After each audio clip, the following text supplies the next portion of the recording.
প্রথমতই আমি নবাবগঞ্জ পৌরসভা শাখাকে মোবারকবাদ এবং অভিনন্দন জানাচ্ছি এই জন্যই যে বই পাঠের মতো গুরুত্বপূর্ণ এটি ইস্যুকে সামনে এনে একটা প্রতিযোগিতার আয়োজন করেছেন এবং এর মধ্য দিয়ে মূলত জনশক্তিকে অধ্যয়নের দিকে, জ্ঞান অর্জনের দিকে মনোনিবেশ করার জন্য একটা বিশেষ পদক্ষেপ গ্রহণ করেছেন। এই জন্য আমি আন্তরিক শুভেচ্ছা এবং মোবারকবাদ জানাচ্ছি, কৃতজ্ঞতা জ্ঞাপন করছি পৌরসভা শাখার দায়িত্বশীলদের প্রতি।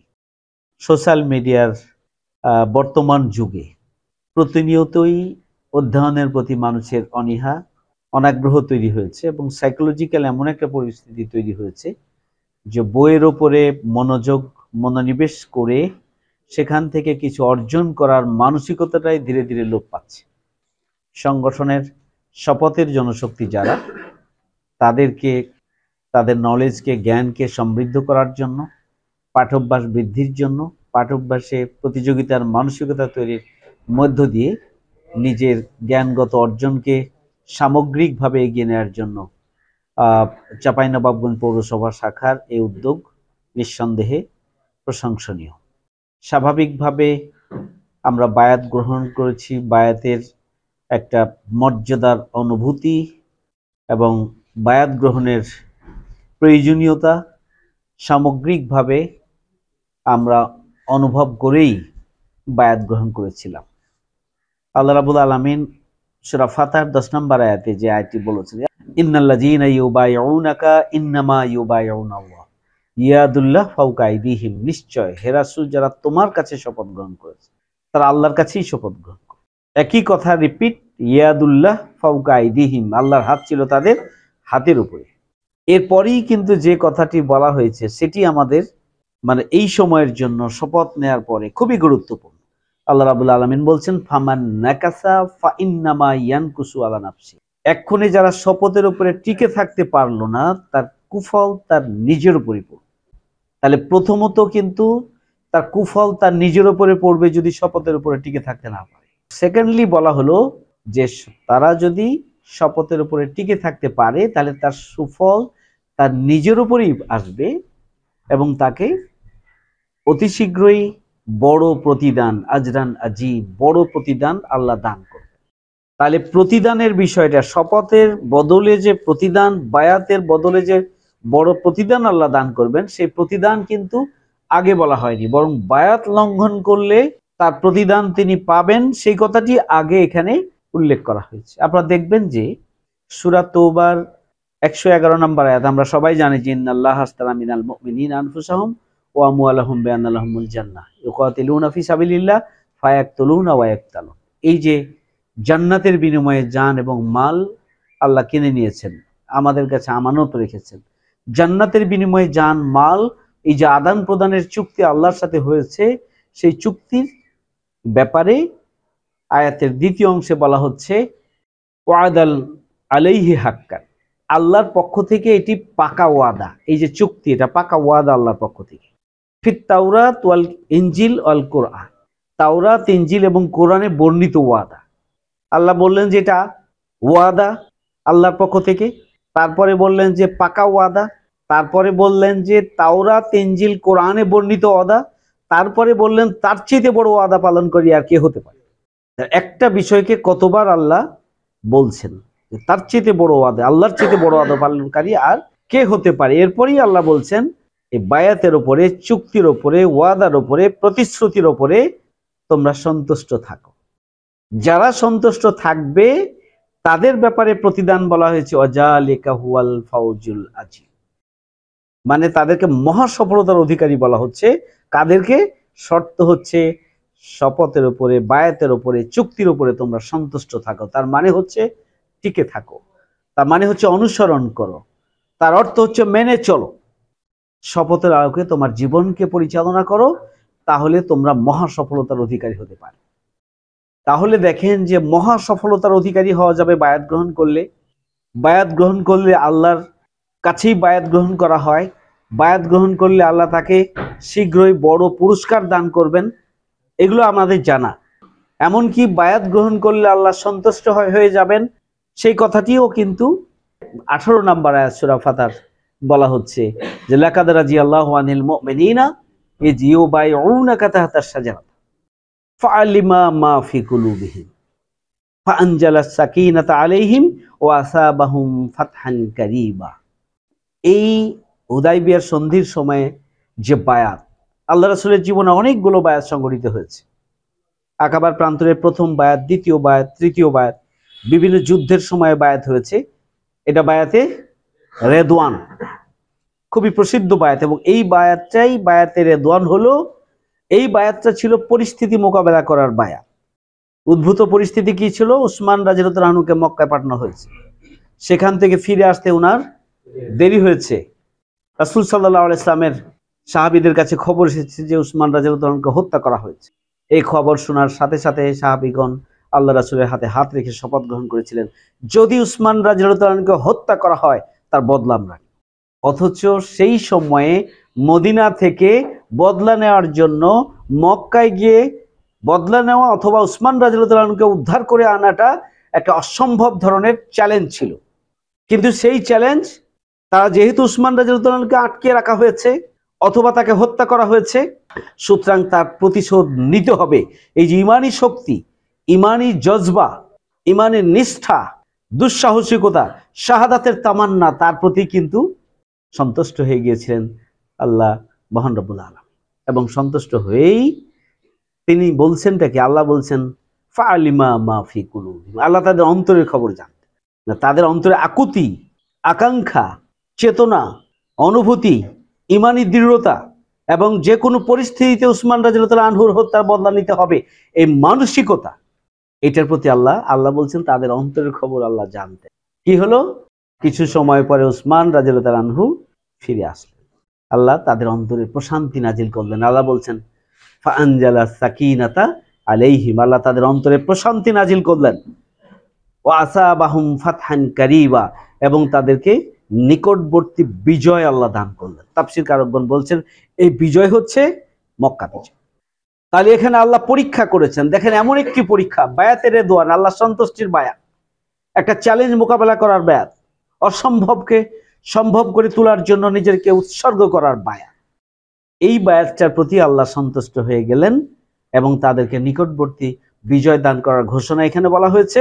এবং এই বায়াতের মাধ্যমেই প্রমাণিত হয়েছে যে মক্কাকে, মানে মক্কা বিজয়ের জন্য যে সাহসিকতা দরকার, নৈতিকতা দরকার, যে শক্তি দরকার, যে ঈমান দরকার, যে শাহাদাতের তামান্না দরকার, যে দৃঢ়তা দরকার, সেটি তাদের মধ্যে রয়েছে। স্বল্প দিনের মধ্যেই মক্কা বিজয় আল্লাহর মেহেরবানিতে সংগঠিত হয়েছে।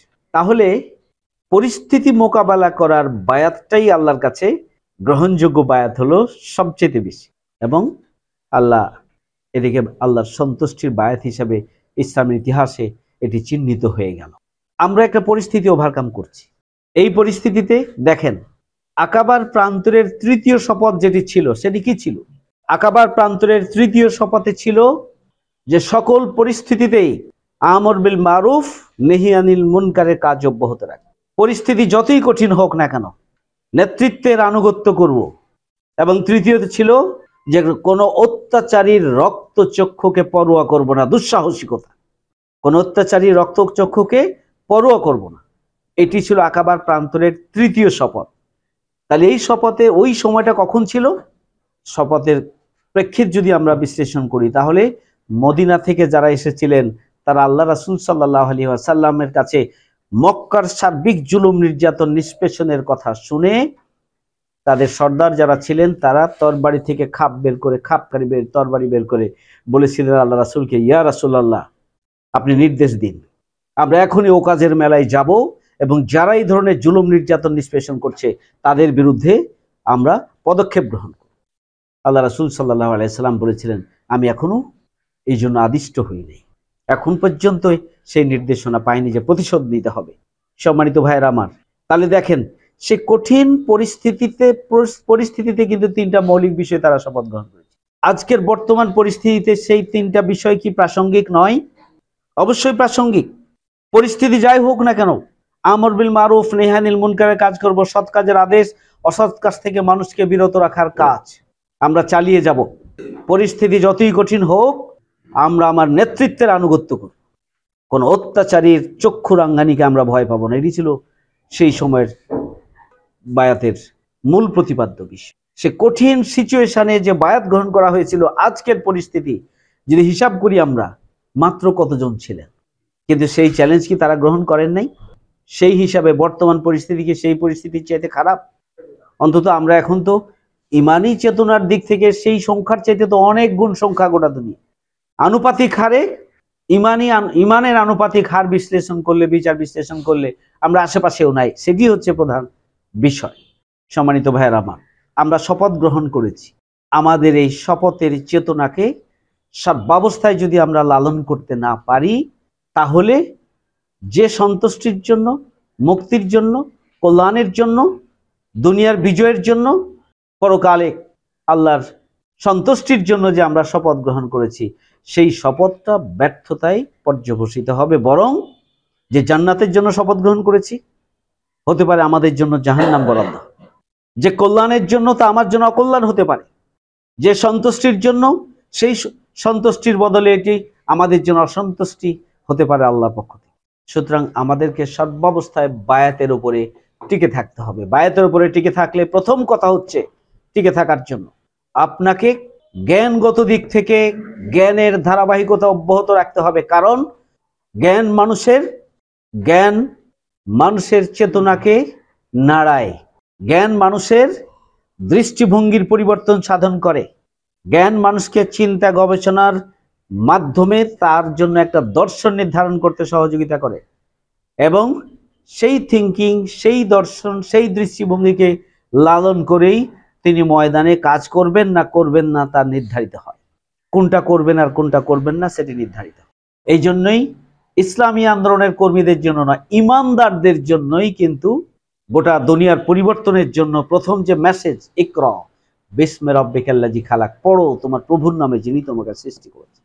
তাহলে আমাদের দর্শন হবে, জ্ঞানের উৎস হবে আল কোরআন, আল্লাহর সৃষ্টি, এবং এই ব্যাপারে ইসলামের যে দৃষ্টিভঙ্গি, আল্লাহর যে দৃষ্টিভঙ্গি, এটাকে কেন্দ্র করেই আমার জ্ঞান আবর্তিত হবে, এবং এটার যথার্থতার জন্যই আমাকে আরো বহুবিধ জ্ঞান আমাকে অর্জন করতে হবে। যারা জানে এবং যারা জানে না তারা এক হতে পারে না। এটা কার বক্তব্য? কুল হাল ইয়াস্তাবিল্লাযীনা ইয়ালামুনা ওয়াল্লাযীনা লা ইয়ালামুন ইন্নামা ইয়াতাযাক্কারু উলুল আলবাব। এরপরই বলা হচ্ছে, যারা জ্ঞান রাখেন তারাই আল্লাহকে বেশি অনুসরণ করেন, আল্লাহর নির্দেশনা অনুসরণ করেন। আমরা যদি জ্ঞানের দিক থেকে নিজেকে সমৃদ্ধ করি, তাহলে আল্লাহর অনুসরণের দিক থেকেও আমরা সামনের দিকে এগিয়ে যেতে পারি। আল্লাহ রাব্বুল আলামিন বলছেন, কুল হাল ইয়াস্তাবিল আমা ওয়াল বাসির আম হাল তাস্তাবিজ যুলুমাতু ওয়ান। বলুন হে নবী, অন্ধকার এবং আলো কি কখনো এক হয়? চক্ষুষ্মান এবং অন্ধ কখনো এক হতে পারে না। তাহলে অন্ধ চক্ষুষ্মান এক নয়, আলো এবং অন্ধকার এক নয়। আল্লাহ অন্য জায়গায় বলছেন, ইন্নামা ইয়াখশাল্লাহ মিন ইবাদিহিল উলামা। নিশ্চয় যারা আল্লাহকে ভয় করে, যারা জ্ঞানী, যারা জ্ঞান অর্জন করেন, যারা আলেম, তারা আল্লাহকে বেশি ভয় পান।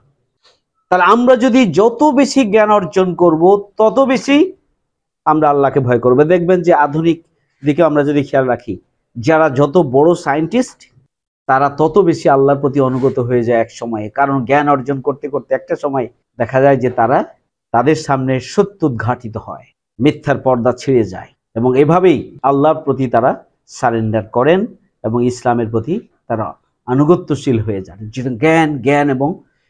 জ্ঞান অর্জন করতে হবে। আমি মনে করি যে জ্ঞান অর্জনের দিক থেকে আল্লাহর সাহায্য নিয়ে যারা তত বেশি এগিয়ে যাবেন ময়দানে, তারা তত বেশি তৎপরতা রাখতে, মানে ভিতর থেকে আপনি তাগাদা অনুভব করবেন। সম্মানিত ভাইয়েরা আমার, সুতরাং জ্ঞানগত দিক থেকে আমাদের দৈন্যতা দূরীকরণের জন্য পদক্ষেপ গ্রহণ করতে হবে। আল্লাহ রাসূলের দায়িত্ব ছিল মানুষের পরিশুদ্ধি। ওয়ায়ুজাক্কিহিম ওয়ায়ুআল্লিমুহুমুল কিতাব ওয়াল হিকমা ইয়াতলু আলাইহিম আয়াতিহি। সূরা জুমার 2 নম্বর আয়াত, সূরা বাকারা 151 নম্বর আয়াত, সূরা বাকারার 129 নম্বর আয়াত, আল ইমরানের 164 নম্বর আয়াতে, 4টা আয়াতে 4টি পয়েন্ট বলা হয়েছে। ইয়াতলু আলাইহিম আয়াতিহি ওয়ায়ুজাক্কিহিম ওয়ায়ুআল্লিমুহুমুল কিতাব ওয়াল হিকমা। মানুষের পরিশুদ্ধির দায়িত্ব হচ্ছে রিসালাতের দায়িত্ব। আল্লাহ রাসূলের 4 দফা কর্মসূচির অন্যতম হচ্ছে ওয়ায়ুজাক্কিহিম, তাদেরকে পরিশুদ্ধ করা, অধস্তনদেরকে পরিশুদ্ধ করা, সহযোগীদেরকে পরিশুদ্ধ করা। তাহলে এই যে মানুষের পরিশুদ্ধি রিসালাতের দায়িত্ব, সেই পরিশুদ্ধির দায়িত্বটা ইসলামী আন্দোলনের মানে প্রথম শ্রেণীর জনশক্তি হিসেবে আমরা পালন করব না? প্রথম শ্রেণীর জনশক্তি হিসেবে সেই পরিশুদ্ধির দায়িত্ব আমাদের পালন করতে হবে। দেখেন, অন্যভাবে যদি বিশ্লেষণ করে 4 দফা কর্মসূচি আল্লাহ রাসূলের, এই 4 দফাই কিন্তু মানুষের পরিশুদ্ধির কর্মসূচি যদি আমরা ধরে নিই। কারণ ইয়াতলু আলাইহিম আয়াতিহি, আয়াত মানে ইনফরমেশন, মানে আল্লাহর পক্ষ থেকে নির্দেশনাটা মানুষের কাছে পৌঁছিয়ে দেয়া। এই নির্দেশনা তার জীবন পরিবর্তনের জন্য প্রথম বাহন, তাহলে এটাও প্রশিক্ষণ। এরপরে হচ্ছে তাকে পরিশুদ্ধ করা সরাসরি, এটা প্রশিক্ষণ। এরপরে হচ্ছে কোরআনের প্রশিক্ষণ, এটাও মানুষের পরিশুদ্ধির জন্য। এরপরে হচ্ছে হিকমা, উইজডম, কৌশল, বিজ্ঞান। তাহলে এই যে কোয়ালিটি, এটাও মানুষের পরিশুদ্ধি এবং মানুষকে সমৃদ্ধ করার নাম হচ্ছে হিকমা, অর্থাৎ লক্ষ্যে উপনীত হওয়ার জন্য শরীয়তের সীমানার মধ্যে থেকে লক্ষ্যে উপনীত হওয়ার জন্য যে পন্থা অবলম্বন করা হয়, সেই পন্থাটা, সেই বিশেষ পন্থাটাই হচ্ছে কৌশল বা হিকমা। সম্মানিত রোকন দায়িত্বশীল ভাইরা, সুতরাং মানুষের পরিশুদ্ধির দায়িত্ব আমার, প্রথম দায়িত্ব হচ্ছে আমার পরিশুদ্ধি, আমার আনুগত্য, আমার শৃঙ্খলা, আমার সংগঠনের নির্দেশনা, আমার হচ্ছে সংগঠনের যে কোনো প্রয়োজনে সাড়া দেওয়ার জন্য মানসিকতা, এটা হচ্ছে আমার দায়িত্ব। এই দায়িত্বটা আমি পালন করতে পারছি কতটুকু, আমার পরিশুদ্ধি প্রয়োজন। আমাকে নাফসুল মুতমাইনের স্তরে নিয়ে যেতে হবে, যার জন্য জান্নাত। আমাকে নিয়ে যেতে হবে ইহসানের স্তরে, মহসিনের স্তরে, ইসলামী নৈতিকতার চূড়ান্ত স্তরে আমাকে নিয়ে যেতে হবে। নাফসুল মুতমাইন্নার স্তর, যাদের জন্য জান্নাতের সুসংবাদ দেওয়া হয়েছে, ইয়া আইয়াতুহান নাফসুল মুতমাইন্না ইরজিই ইলা রাব্বিকা রাদিয়াতাম মারদিয়া ফাদখুলি ফি ইবাদি ওয়াদখুলি জান্নাতি। জান্নাতের সুসংবাদ যাদের জন্য দেওয়া হয়েছে, আমাদেরকে সেই জায়গায় নিজেদেরকে নিয়ে যেতে হবে। অধস্তনদের পরিশুদ্ধির জন্য নিজের পরিশুদ্ধি প্রয়োজন। তাহলে আপনার প্রচেষ্টার মধ্য দিয়ে মানুষের পরিশুদ্ধির ধারাবাহিকতা অব্যাহত থাকবে। চাঁপাইনবাবগঞ্জ শহীদ ঈদগাহ, এখানে জনসংগঠন একটি গণভিত্তি আছে, এখানে সকল শ্রেণী পেশার মানুষ সংগঠনে আছে আলহামদুলিল্লাহ। কিন্তু সকল শ্রেণী পেশার মানুষ জামাতকে অন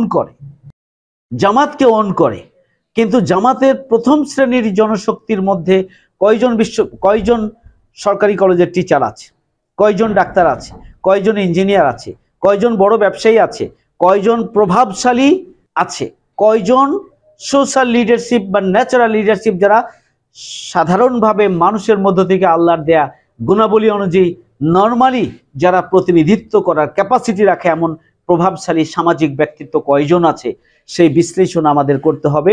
সে তার সময় এসেছে এখন। একজন শপথের কর্মী, তাকে অবশ্যই সকল কাজের উপরে একামাতে দিনের কাজকে অগ্রাধিকার দিতে হবে, জামাত ইসলামীর কাজকে অগ্রাধিকার দিতে হবে। কুল ইনকানা আবাউকুম ওয়া আবনাউকুম ওয়া ইখওয়ানুকুম ওয়া আজওয়াজুকুম ওয়া আসিরাতুকুম ওয়া আমওয়ালুন ইকতারাকতুমুহা ওয়া তিজারাতুন তাকশাউনা কাসাদাহা ওয়া মাসাকিনা তারদাউনা আহাব্বা ইলাইকুম মিনাল্লাহি ওয়া রাসূলিহি ওয়া জিহাদিন ফি সাবিলিহি ফাতারাব্বাসু হাত্তা ইয়াতি আল্লাহু বিআমরিহি আল্লাহু লা ইয়াহদিল কওমাল ফাসিকিন আন আকিমুদ্দিন ওয়া লা তাতাফাররাকু ফি ওয়াজাহিদু ফিল্লাহি হাক্কা জিহাদিহি। ওয়াজাহিদু ফিল্লাহি হাক্কা জিহাদিহির ব্যাখ্যা হচ্ছে এই হক আদায়টা কি হবে, এই সীমানার মধ্যে থেকে হক আদায় করতে হবে। সেই সীমানায় যেটি বলা হয়েছে, তোমাদের পিতা, তোমাদের সন্তান, তোমাদের ভাই, তোমাদের স্ত্রী, তোমাদের আত্মীয় স্বজন, সব শ্রেণীর আত্মীয়তার সম্পর্কের কথা বলা হয়েছে। আর 2 হচ্ছে যে তোমাদের সঞ্চিত সম্পদ, তোমাদের সেই ব্যবসা বা জীবন ধারণের উপায় যা নিয়ে তোমরা তটস্থ থাকো, অস্থির থাকো, এবং সেই বাসস্থান যা তোমরা পছন্দ করে, সব কিছুর উপরে আল্লাহ রাসূল এবং জিহাদ ফি সাবিলিল্লাহর কাজটিকে যদি তোমরা বেশি ভালো না বাসো, ফাতারাব্বাসু হাত্তা ইয়াতি আল্লাহু বিআমরিহি, অপেক্ষা করো আল্লাহর আযাবের। আল্লাহু লা ইয়াহদিল কওমাল ফাসিকিন, আল্লাহ ফাসিকদেরকে হেদায়েত দান করেন। সূরা তাওবার 113 নম্বর আয়াত বলেই শেষ করব। আত-তাইবুনাল আবিদুনাল হামিদুনাস সাইহুনার রাকিউনাস সাজিদুনাল আমিরুনা বিল মারুফ ওয়ান্নাহুনা আনিল মুনকার ওয়াল হাফিজুনা লিহুদুদিল্লাহ। এখানে 9টি গুণাবলীর কথা বলা হয়েছে শপথের জনশক্তির জন্য সরাসরি। সূরা আল ইমরানের 17 নম্বর আয়াতে 5টি গুরুত্বপূর্ণ গুণাবলীর কথা বলা হয়েছে। আস-সাবিরিনা ওয়াস-সাদিকিনা ওয়াল কানিতিনা ওয়াল মুনফিকিনা ওয়াল মুস্তাগফিরিনা বিল আসহার। ব্যাখ্যা করার সময় নেই। আল্লাহ রাব্বুল আলামিন শপথের কর্মী হিসাবে হক আদায় করে ভূমিকা পালনের মধ্য দিয়ে চাঁপাইনবাবগঞ্জকে বাংলাদেশের মধ্যে একটি মডেল অর্গানাইজেশন এবং একটি গণভিত্তি সম্পন্ন শক্তিশালী সংগঠনে পরিণত করার জন্য পিলার হিসাবে ভূমিকা পালনের তৌফিক দান করুন। ওমা তৌফিক ইল্লা বিল্লাহ। আসসালামু আলাইকুম ওয়া রাহমাতুল্লাহি তাআলা ওয়া বারাকাতুহু। কোরআনের আলোকিত বুঝদার, হাদিসের যথাযথ জ্ঞান দাও। কোরআনের আলোকিত বুঝদার, হাদিসের যথাযথ জ্ঞান দাও। কোরআনের আলোকিত বুঝদার। হে মহিম হে রহিম হে দয়াময়, হে অসীম হে করিম করুণাময়। কোরআনের আলোকিত বুঝদার। আজাজিল যতবার পিছু নেই আমারে, আলেয়া যতবার ডেকে যায় আধারে।